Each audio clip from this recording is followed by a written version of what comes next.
history of bad crypto, one guy that while we were interviewing him, the conversation was so fascinating that the moment we were done, we said, you got to come back and be a guest again, because he's absolutely brilliant. He's got some super keen insights. His name is Samson Williams. He's a classically trained anthropologist, finance and public health expert who advises Fortune 100 companies, executives and startups in Dubai, Washington, D.C., Dublin, Ireland. His focus is helping firms understand the latest human trends in fintech, cannabis, alternative investments, blockchain, AI, health, and digital transformation so that they can make some profitable decisions for their bottom line. His company is Axes and Eggs. You actually heard from his partner, Maureen Murat, yesterday on day 2 of Virtual Blockchain Week, and we could not be more thrilled. Your mind is about to be blown by Mr. Samson Williams. Samson, welcome to Virtual Blockchain Week. Hey, Joel and company. Nice to be here. Your company, Travis. I'm just curious, who has the best mohawk in the crypto space, Samson or Rice Crypto? I'm going to give it to Rice Crypto. And I loved you as Mike Tyson earlier, by the way. Hey, Mike Tyson might make another appearance here. Maybe he'll come in your outro. Publicly. Yeah. Awesome, Samson, you've got some slides, right? Oh, I do have some slides. I should figure out how to share that, right? Yeah, just go to your share screen at the bottom and pick the window that your PowerPoint or Keynote is in, and those will pop up on the screen magically. And we're going to turn it over to you right now, good sir, so that you can share your wisdom with our global audience. Awesome. I guess I'm on right now because Joel has turned off his camera. You are on. Yeah, just hit the start slideshow thing, and that'll take you so you don't have to show the whole PowerPoint interface. Okay. Yeah, where is that? It's under Tools, I think, or where do you do the slideshow thing? I think it's under View. Under yes. View. Present. There we go. We are masters of technology here, I assure you. Boom, shakalaka. Great. I'm super excited to be here with the good folks from Bad Crypto. Thank you all for staying bad with us this fine evening. So I'm going to give you a little bit of context because in 2019, I made some predictions for a Blockchain Business magazine. Shout out to Ross McDonald because he's always doing awesome things. And I'm going to just be honest. Part of that was because I was being greedy, being selfish, and I wanted to buy an apartment building for half off. In order to do that, you have to sort of predict where the market's going to be. So I made a few predictions for 2020. And I guess the biggest prediction is that the time Jeff Bezos bailed out America. So of course, at the time when I made this prediction, it was like, that's the craziest, stupidest thing I've ever heard, Samson. And I was like, maybe not. And just for some historical context, once upon a time in 2008, I was the emergency manager for a small company called Fannie Mae. You might have heard of them. They once tried to ruin the world. And so I started there for 90 days. It lasted 8 years. So I rode that rodeo. I rode that tornado through the 2008 recession there at Fannie Mae, trying to help them get back to business. And so thinking about how cyclical recessions are, I was like, hey, let's do a thing. Let's make a prediction about that time Jeff Bezos bails out America. And I put the time at 2022 for a variety of reasons. If you follow the hashtag 2018 recession, you can see all my rantings about how we're going to be in a recession, how we technically started a recession in Q3 of 2018. We're just now noticing it. I will say that I did not anticipate that we would have a pandemic, but regardless, this is hand grenades, not horseshoes, so I'm pretty close. So I just want to pop out of this for one moment because you can actually see this article. I know they said don't let you see the whole thing, but that's okay. Where is this at? It's right there. Boom. If you go to Blockchain Business Magazine, you can read the whole article. I won't bore you to death with it, but I will summarize it with you very briefly because I think it is important that we talk about this because there is that historical precedent for why Jeff Bezos is going to bail out America and why we in the crypto space really care about this because we're movers, we're shakers, we're disruptors, and this is very important just for your market awareness. So 3 predictions. In 2022, Jeff Bezos bails out America. And of course, the first question is, why would he do that? Well, Amazon just needs customers first and foremost. And if anything, the pandemic has shown us that America needs Prime. You've probably seen their little steel blue Amazon trucks going around delivering whatever things you've ordered, courtesy of this handy dandy mall that's in your hand. And so Amazon is sort of like critical infrastructure. So there's a reason that Jeff Bezos bails out America, not only because he's the richest person on the planet, but also because Amazon needs customers. And so in 2024, Jeff Bezos becomes POTUS, President of the United States. Okay, you're like, Samson, that is so crazy. Remember, I wrote this back in December of 2019, but there's historical precedent for that. Part of it is there's a company called Amazon and Microsoft, and they're beefing over this 10 billion contract called JEDI, and that's for cloud services to the Pentagon. And unfortunately, or fortunately for everyone, the President of the United States, Trump 45, him and Jeff Bezos don't always get along. They have a long history of beefing. And so the rumor mill has it that the president intervened on behalf of Microsoft to prevent Amazon from getting this JEDI contract. And they intervened because Jeff Bezos owns a newspaper called the Washington Post. And this gentleman named Jamal Khashoggi, he worked at the Washington Post. He was dismembered. He was killed and dismembered in Saudi Arabia. And you know what? I'm hearing myself talk and it sounds super conspiratorial. So just bear with me. You'll understand how this all comes together. This isn't actually a mohawk. I have a tinfoil hat on top of underneath this. And so Jamal Khashoggi and Crown Prince MBS, they had beef. MBS is Mohammed bin Salman. He's the Crown Prince of Saudi Arabia, and Saudi Arabia is a staunch ally of the United States. And the Crown Prince MBS is good friends with, depending on the day, good friends with our President Donald Trump. So they have that historical beef, as well as, again, Jeff Bezos owns the Washington Post, and the Washington Post is always quoting the president and chiding him. So there's always been some historical beefs between the two. So you just got to keep that in mind as to why this isn't as crazy a thought as you might think. So as we're popping back over to this, just keep in mind, Amazon needs customers, America needs Prime. There's historical context to be like, why would Jeff Bezos run for president? Because of the Washington Post, the historical beefs with the current president, and what do you do when you're the richest man on the planet? What left is there to talk about at the country club? You got to run for office, of course. So that last and final prediction is that in 2030, Amazon replaces the Federal Reserve. And so we're talking about the Federal Reserve banking system, the Federal Reserve Bank. And of course, it's like, hey, that's crazy, Samson. That makes no sense. But you might be old enough. I don't know if you can zoom in and see my gray hairs. Once upon a time, there was an amazing company called Sears Roebuck. You probably got their catalog. You flipped through it. You got your school clothes. It was the dopest thing out, right? Sears Roebuck. And then one day, this small company called Amazon put a rap clip, came out into the industry. And it took about 20 years to put Sears Roebuck out of business. But Amazon did a brilliant job of doing that. So much so that many of your listeners don't even know what Sears Roebuck is, but Sears used to be a beast. And why, of course, are we talking about this old, antiquated, gone dead company? Well, when we talk about the Federal Reserve, we have to talk about banking. And so the crazy thing about banking is that banking works best without banks. I was sitting in Dubai and talking to this guy named Ali, of course. He's from the Lebanon. And he asked me, hey, Samson, do you know where the word banking comes from? And I was like, Ali, I have no clue. And so he was saying that the Jewish people used to sit on the river Euphrates to do their business, which was lending money. And so you would go to the banks of the river to get money. And I was like, Ali, that sounds almost like it might be true.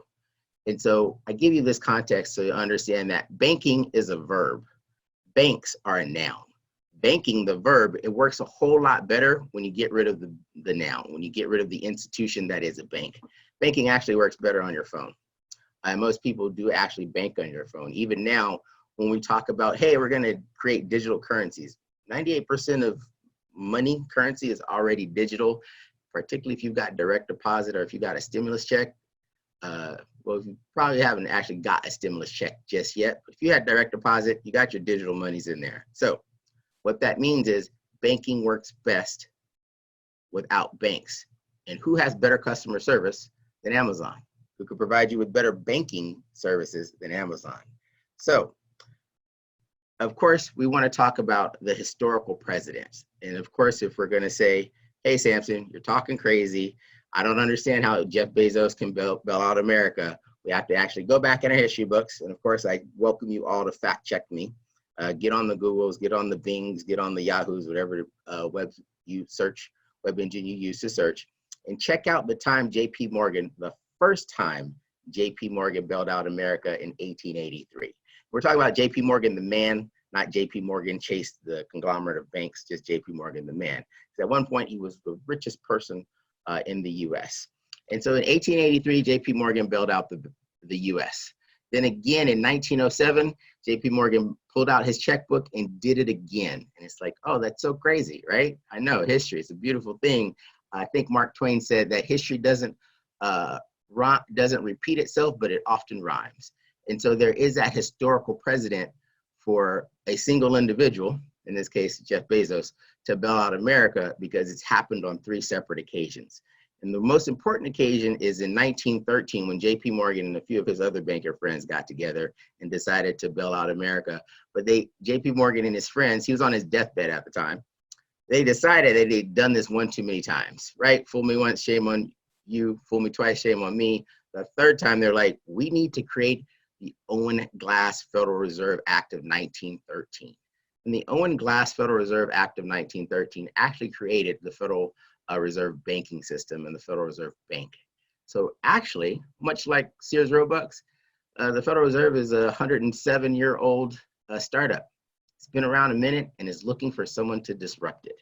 And so you're saying, Samson, that is the craziest thing. I'm like, no, Jeff Bezos could bail out America. Because we're anticipating a full-fledged recession. Again, I was being greedy. I wanted to buy a couple apartment buildings. I've since put that dream on hold because I didn't anticipate a depression. We currently have around 20% unemployment. We're heading towards 30% unemployment. It's very FUBAR. That's really the technical term for our current condition because we're going to have to figure out how to get back to work. And so we have the historical context where a single person has bailed out America. And so we have the historical context, or the historical beef for Jeff Bezos to have political ambitions. Excuse me. And last but not least, it is entirely possible that by 2030, Amazon replaces the Federal Reserve. Because here's the crazy thing. When money, our currency, becomes a matter of faith, then it's really a question of who do you have more faith in? The full faith and credit of Uncle Sam or the full faith and credit of Amazon? Because remember, Amazon needs customers and America needs Prime. And since we're in the crypto space and we're saying, hey, something's going to replace the US dollar, well, what do you think it's going to be? Is it going to be Bitcoin? Is it going to be Dogecoin? By the way, love Dogecoin. This is not an endorsement. Do your own research. But if you believe that something will replace the US dollar, because most recently we printed out between $2 and $10 trillion worth of stimulus, but we didn't actually have a plan to pay it all back. So what is going to replace the US dollar? Because right now, faith is just a matter of, money, in air quotes, is just a matter of faith. So will it be Bitcoin? We don't know, but courtesy of our good friends here at, well, we've got to go here first because I made a couple of predictions about China's blockchain strategy. Again, you can fact check all this, go to Blockchain Business Magazine. This is from December 17th. I'm going to read you these 3 bullet points just to drive home this point. China adopting blockchain means nothing for the value of Bitcoin. It means even less for the value of your portfolio. When China launches their national cryptocurrency, they will ban Bitcoin mining and production of mining equipment. It hasn't happened yet, but stay tuned. Our good folks from Cointelegraph are going to tell you why that's possible. And then blockchain is a surveillance state's wildest dreams come true, which is 100% true, particularly if you're China, you want to track all of your transactions. And what better to do that on than a state blockchain, a government issued blockchain. And then last but not least, China will determine 70% or more of the emerging markets, cybersecurity, encryption, blockchain, and AI adoption via its Belt and Road Initiative. And so China has a Belt and Road Initiative. They kicked it off in 2014. as of January 2020, they'd invested in over 70 plus countries, somewhere between $4 and $8 trillion. It gets a little funky when we try to determine China's investment, but remember, there's a lot of billions in 1 trillion. And so since 2014, they've invested somewhere between $4 and $8 trillion around the world. And when they make those investments, they also bring their surveillance system with them, their state surveillance mechanism. So again, you can read that whole article here on Blockchain Business Magazine. Let me get rid of that. There we go. And so why this is important that we have a little bit of context to China's blockchain strategy. And again, this was written in December of 2019 because I was just on a roll. It brings us up to our favorite Cointelegraph, The Future of Money. I recommend you guys read them because I consume a lot of their information, because of course you want to be up to date. And so this is from April 15th. It's so old, it's already in print. It's 14 days old. China's digital yuan reportedly to test in 4 cities. And so China's already rolling out their digital yuan, or digital currency. Is it a cryptocurrency? I don't know yet. There's not enough information to tell. But remember, when money becomes a matter of faith, and we do believe something will replace the US dollar, why not the digital yuan? Or, more importantly, and again, I'm just going to show you this here. You guys get a chance, go to cointelegraph.com. This came out 4 days ago. In Shenzhen, Shandong, Zhuhou, and Zhaogang, those are the 4 cities that are testing the digital yuan. And it's important to remember this because China appears to be accelerating the development of their digital yuan, notwithstanding the COVID-19 crisis. China's won a lot of soft power. They won a lot of brownie points because yes, the virus did originate in Wuhan. However, China has been at the forefront of providing aid, providing distribution, providing PPE to the rest of the world. Because you can get a lot of digital adoption done through a little bit of soft power. Remember when I mentioned the Belt and Road Initiative, where in over 70 countries, they'd invested between $4 and $8 trillion before the virus? Guess what they're doing now? They're strengthening those relationships by providing PPE and rolling out a digital dollar, a digital yuan, because guess what they're going to make loans for the rest of the decade? You're going to get loans from you're going to get loans in your digital yuan in those 70 plus countries in the emerging markets. So this is all very important because again, when money becomes a matter of faith, the question is, what's going to replace the US dollar? Bitcoin, digital yuan, or the Amazon token? Because remember, as we pop right over back here, we have that historical precedent where the Federal Reserve banking system was created. And so we're going to be thinking about what does that look like when Amazon says, hey, everybody, we're Amazon. We provide you with great customer service. You're already a customer of ours. We're going to do the largest ICO in the world where for every $1 US token, we will give you 4 Amazon tokens. So you're going to trade your fiat US dollar for 4 Amazon tokens, and you can buy anything in Amazon's ecosystem with your Amazon tokens. There will be some semblance of blockchain-based digital currency. And remember, when we say Amazon, we don't just mean Amazon. We mean Amazon and the dozen other billion-dollar companies Amazon owns, like Audible, as well as Zappos and a small place called Whole Foods. Amazon already has that ecosystem where you can literally use a token. And when money becomes a matter of faith, the question then becomes, okay, do you have more faith in Uncle Sam, more faith in Bitcoin, or more faith in the digital yuan, or more faith in your Amazon token? So it's going to be a pretty crazy and exciting time because, again, there has been a case where America has been bailed out 3 times. And as Mark Twain said, history doesn't repeat itself, but it often rhymes. So I think that's it for me for the moment. We talked a little bit about this on our Coin Genius Wednesdays with Jeremy Bourne and company and the good folks from Bad Crypto, Joel Comm, and even Travis. Every time I say Travis's name, I've got to say go Chiefs, which is a very sad story, but go Chiefs. We'll talk about that later. So if you have any questions or comments, Joel is smiling. You can follow me on the LinkedIn at Samson Williams, on the Twitters and the internets at Hustle Fund Baby, and just ask me any question you have, and I'm happy to answer them.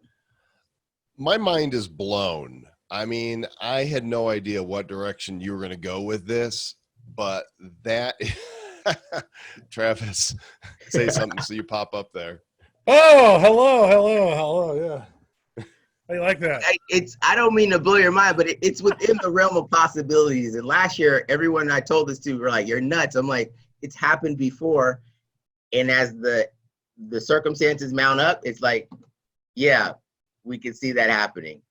I will charge you $1 million for Amazon Prime. So does that mean you, what do you see for 2020?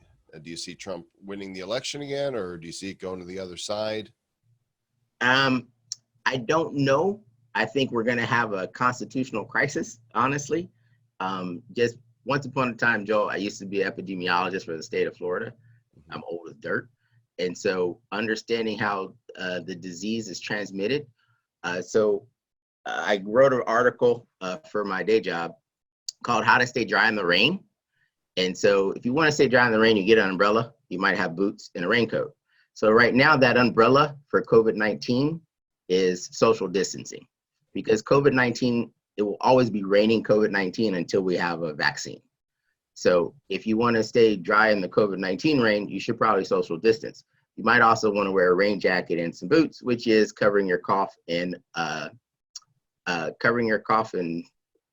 washing your hands, right? And so it will be interesting as the states go to reopen.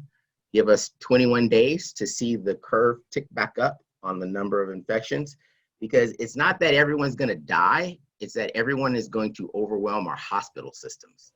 And why this is important and how it relates to your question about the election is because older people are more susceptible.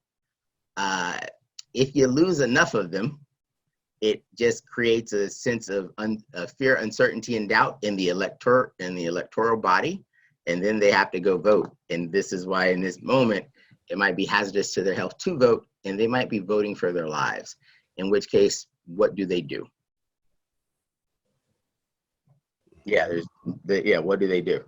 Yeah, well, it's one of those things too. It's like we look at this, and we have countries like Sweden who didn't lock everything down, and they're building towards herd immunity. Now, I have a very close relative who has a PhD in microbiology and virology, and said, yeah, this is it's a tough strain that we're dealing with. But I mean, there's been some cases where America's had 150,000 people die from the flu. Right now, we're at about 50,000 people dying from this thing, and we shut down the economy, treating our Constitution as if it was kind of like, privileges that can be turned on and off. And so I think we are in a constitutional crisis, and I think we're not too far away from some serious craziness if some things don't open back up, because here we are in summertime, and I know it's like almost 80 degrees where I am today, and that temperature alone is going to kill it. So people should probably go outside and not be cooped up in their house all the time, because when you're cooped up in your house, that increases the odds of you actually getting it, because if you're around other people who have it. So I don't know. It's an interesting thing. They said that in 1918, when they had the Spanish flu, the best thing for it was to go outside and get lots of fresh air. But here in America now, if you go outside and getting fresh air, you're getting fined $1,000 or getting tickets or getting arrested in Puerto Rico for going outside. Not in Denver. Yeah. Yeah. Some places going on. What Joel saw on our regular website, we did a hard pivot. I bought a mask factory because part of it, we bought a mask factory to make facial coverings, because people can't afford to pay $1,000. The other, yes, I have my own right here for the 202. Mine is more fun. Mine's pizza face. And so we're going to have a interesting conversation between federalism and states' rights. And so it's a 11th Amendment conversation. We're going to determine, what size should our government be when we live in a global community where something on the other side of the world literally impacts us. I was talking to my buddy, George Pullen. We're writing a book called Blockchain and the Space Economy. Love George. Shout out to Georgie. Right? Shout out to George. And so in blockchain and the space economy, we're talking about what is currency in space? Because once you get up in the space, it gets a little weird. What has value? And so we're talking about how does quarantine work in space? And we decided we would just nuke them. And so it's like, yeah, that's possible, where if you know that there's going to be an outbreak of whatever on some country, because we're aware that the repercussions of letting it go might cost you $6 to $10 trillion. How much does it cost to nuke the place and deal with the fallout later?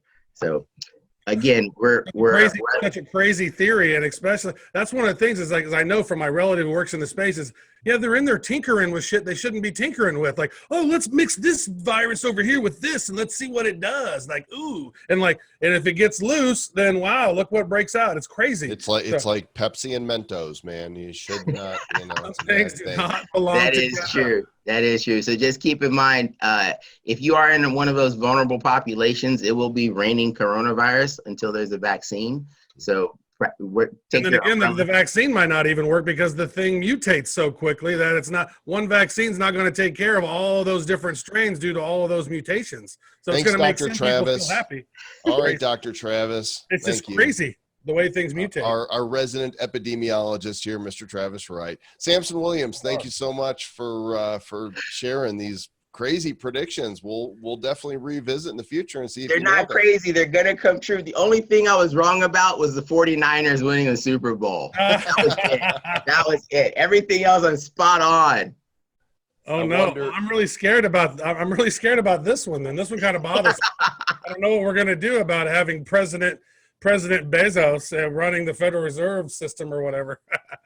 I don't know. I wonder if we have that NFT handy that we made. I think I have it right here. So when we had Samson on the show, he was rooting for the Niners, and Travis, being a KC guy, of course, is rooting for the Chiefs. And we released a special non-fungible token to listeners of the show, and Travis designed it, and it looks like this. There he goes. Yeah. I actually should be grateful because I had a way dorkier hat on you before, because it was really hard to, because most of the hats, whenever they sell them, they take a little side photo of it, so like none of them fit really on your head to look cool. I had to give you a stocking cap. Oh, thank you very much. So I honestly, this year I'm for whatever sports is live, so I can go to a game. I will root for the Chiefs 110%. Go Little League. Yeah. Yes, go Little League. Go cricket, something. All right, Samson, great to see you. Hope to see you at the Friday night VIP after party, my friend. Likewise. Stay bad, beautiful people. All Appreciate right, you, my take care. man.